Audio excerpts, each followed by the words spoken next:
আসসালামু আলাইকুম, কেমন আছেন সবাই? তো আজ কিন্তু কোনো রান্নাবান্নার রেসিপি না অথবা কোনো ঘোরাঘুরির কোনো ভিডিও ব্লগ নিয়ে আসিনি। আজ চলে এসেছি একটা টক ঝাল ভর্তা নিয়ে। তো এই ফলটার নাম হচ্ছে ডেওয়া ফল।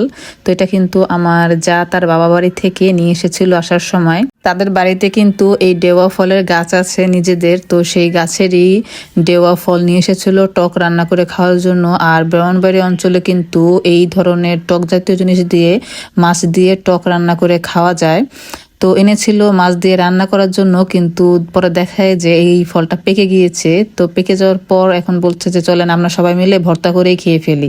তো এটা কিন্তু রান্না করেও টক খাওয়া যায়, আবার ভর্তা করেও কিন্তু খাওয়া যায়। এই ফলটার কিন্তু টকও মজা, রান্না করে খেলে আবার ভর্তা করে খেলেও কিন্তু সেই টেস্ট লাগে।